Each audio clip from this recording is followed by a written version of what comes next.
Today's episode is all about career advancement success stories.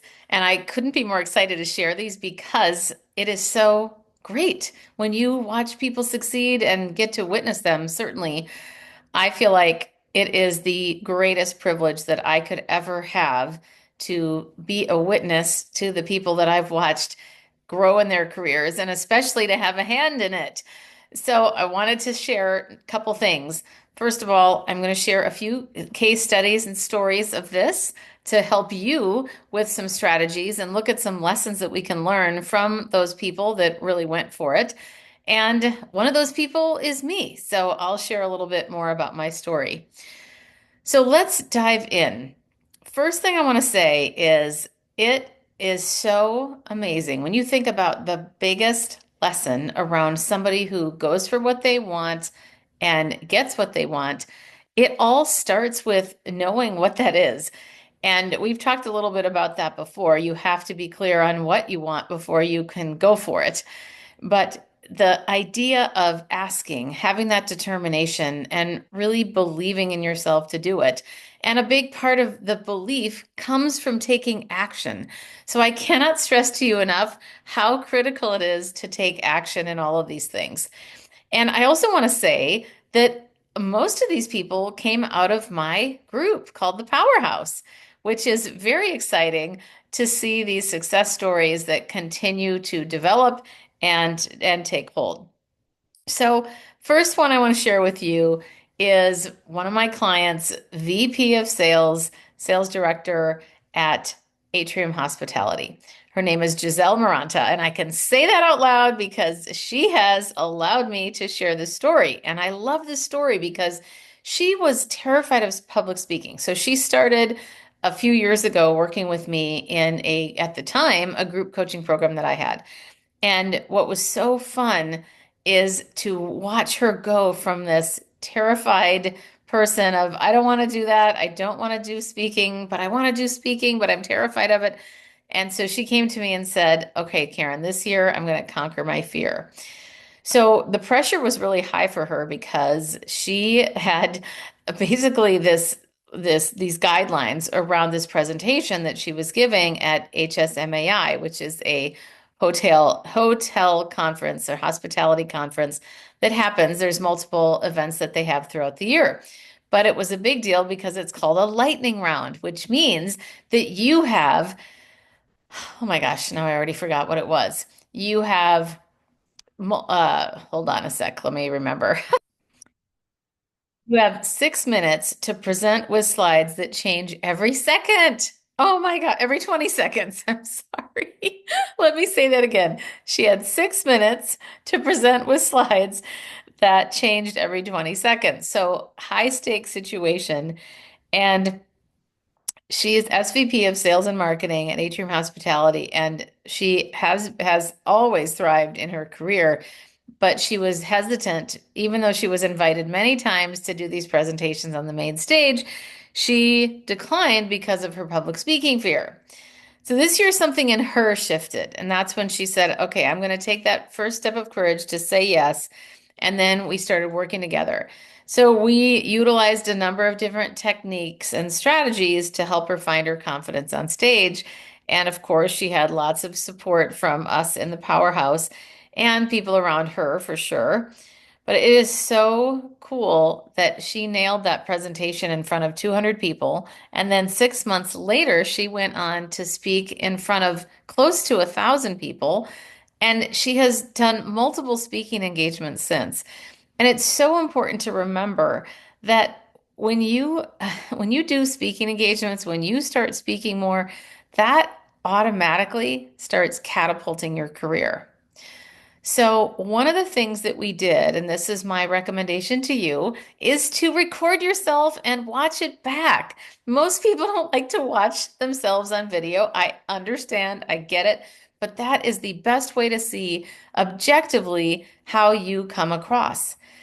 And if you're a little bit afraid to start with a video, then try audio.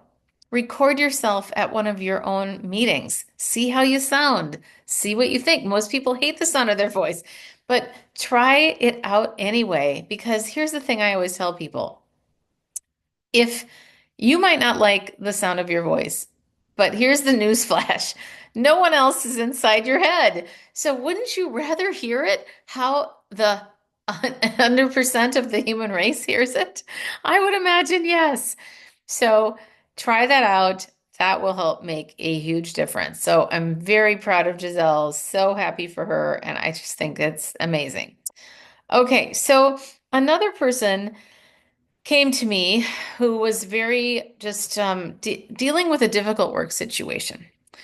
So we talked a lot about that, and she started noticing about all the times that she had let her own interests be sidelined by someone else's. Either she was unaware or because she was avoiding the conflict. And the first thing that she realized with our coaching was that she could speak up. She could actually change the situation.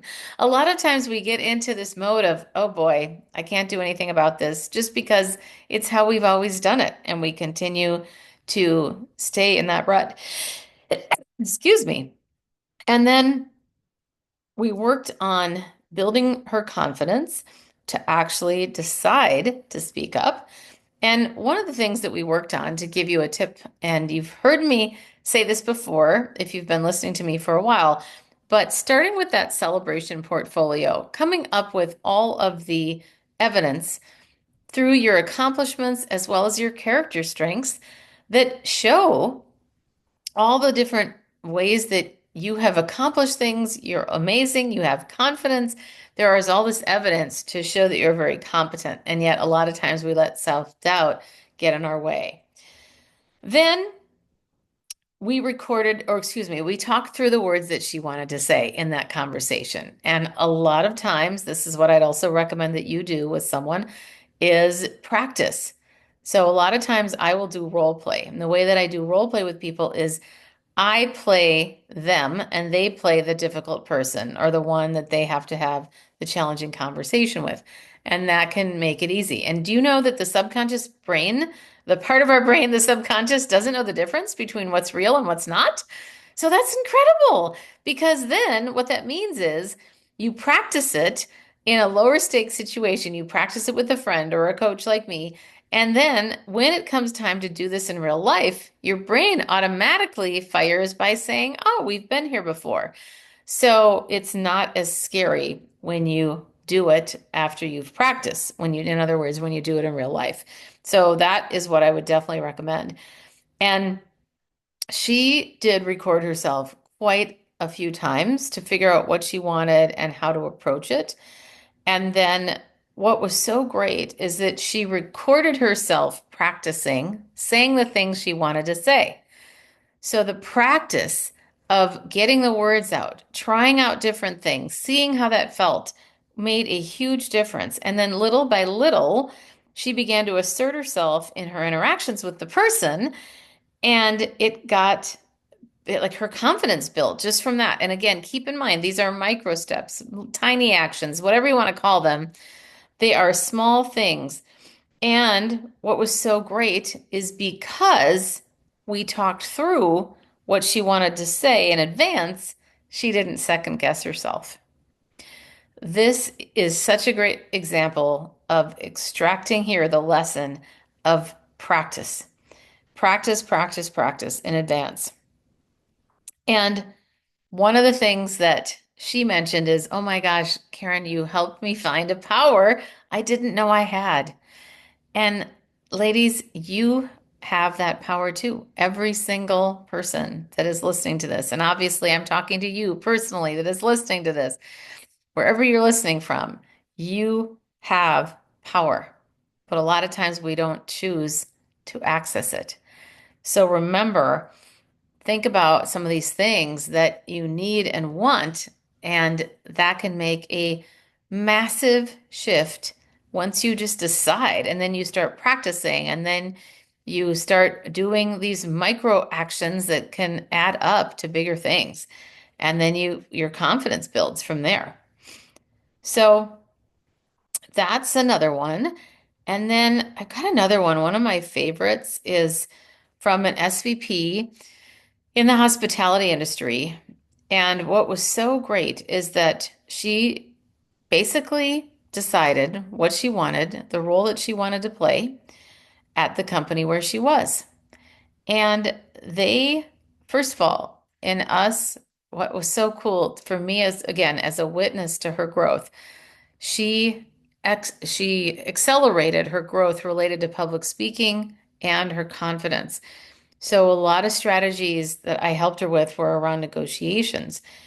And what was so wonderful for her is that she said, it really helped me amplify my speaking presence, as well as what here was the unexpected thing with her is to set boundaries. So when she asked for the promotion, they gave her something that wasn't as good. They offered her something that wasn't what she wanted. And I'm so proud of her. She stuck to her guns and she said, no, no thanks. She said it very nicely, no thanks, and declined. And just decided to stick with the current role that she had and just said basically that that wasn't, she just said no, ultimately. And one of the things that she told me that she learned is that she didn't realize how powerful the word no was. But it was her no that opened the door to a better opportunity that aligned with her career and compensation goals. And what happened is she learned her value. And that is where she was able to stick to her guns because she had this unwavering courage and confidence when she navigated this negotiation. And then would you believe that they came back to her later, several months later, and they offered her what she wanted? Isn't that amazing? Oh, I'm so happy for her. It's so exciting when you think about this.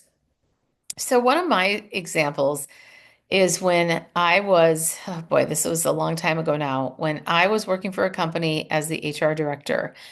This was at Gensler Architecture. And I really wanted to do more, specifically around developing people, because I had this realization at that job that I really, really, really loved developing people. And I didn't get to do a whole lot of that in my HR role specifically at that time. So what I did is I made my own job description. I wrote it out and decided this is what I want to do now. So I thought about this long and hard. I really thought about what would be the selling point to share with my boss that would help her see the benefit of me moving into this new role. It was a training role. We didn't have a training department in the San Francisco office. So I said, I'd love to do this. And here's what I would do. I would teach all of these things on soft skills like presentation skills, how to give feedback, all different types of things, how to deal with conflict. And I really pitched it with her in mind because she was also the CFO. And it was really important to her, obviously, in her role, that we don't waste any money, that we make sure that we get the ROI on whatever it is that we're doing. So I ended up pitching her. I was very proud of myself with all the things that I said about how it would roll back to the benefit to her and the company, specifically around retention, around productivity, saving money, saving time, all of these things. So I had this whole story laid out for her, and she said yes. And that is one of my best career moments because it reminds me that it's like one of my old bosses said, make it impossible for me to say no. And a lot of times, what happens is people come to their bosses and say they want a promotion or they want something better. And I remember my boss used to say it's how frustrating that was because people come, but they don't actually pitch you an idea. They don't make a suggestion. They don't solve the problem in advance. They just want you to do it. So that is not going to get you opportunity as quickly as having that right there and going, here's what I could do. Here's how it would benefit you and the company. And then have that land beautifully. Now, I also want to remind you that there is a price for a lot of these things. So she was very clear with me. She said, Karen, I just want you to know that if you get into this role, I'm going to have to hire someone else to do your job. And if I hire them and somebody needs to be laid off, if we need to do that, you're going to be the first one to go in HR because I don't consider what you'd be doing the essential part of HR, which of course is unfortunate, but she was comparing that to somebody that does payroll and benefits and that kind of thing. And so I said, okay, that makes sense. I'm willing to take that risk. And that's the other thing. You've got to be willing to take the risk. And what happened for me is that sure enough, now it didn't happen immediately, but I already had a goal that I was going to leave. I had on my vision board that I was going to leave Gensler in August of 2003. And that's exactly when I was laid off. First, I had to go down in hours, so I went to 4 days a week, then 3 days a week, and then finally it was okay. I think we need to cut the cord here. So that was unfortunate on one hand, but also I was ready. And that's the thing. We've got to be strategic about these things. When we are working to advance our careers, we've got to think about where do I want to go? Where do I want to be in that next year mark, in that 5 year mark? And have the strategies behind what we want. If we don't have that, we're just going to keep going and going and going. And I made a vow to myself when I was in my early 20s that I was not going to be somebody that woke up 5, 10, 15, 20 years later wondering what I had done my whole life with my career. I told myself I'm going to be very intentional about every move that I make in my career. So you got to decide for you what it is that you want. And that would be my suggestions to you is think about these success stories, the ones that I've shared so far, is you've got to first get clear on what you want. And then I would recommend, I shouldn't say you've got to ask for support because you certainly don't have to, but it makes life a heck of a lot easier. Ask for support, friends, coaches, mentors, whomever that is in your life. And then you've got to make that direct ask. And by the way, make sure that you make a direct ask, meaning you don't want to be one of those people that says, if this sounds like a good idea, let me know. Or let me know if you're interested in this. State it directly. Would this work for you? That's a very different feel. Or instead of let me know if you're interested, are you interested in this? It's a completely different feel. So another story I want to share with you is not such a great story because this is a good reminder of, well, it ends up being a good story, but this was an unfortunate situation with somebody who did become a client of mine, but she was waiting for 10 years at the same job for someone to notice her and promote her. 10 years. 10 years. And what do you think happened? Nobody promoted her. She never asked. She didn't make her intentions known.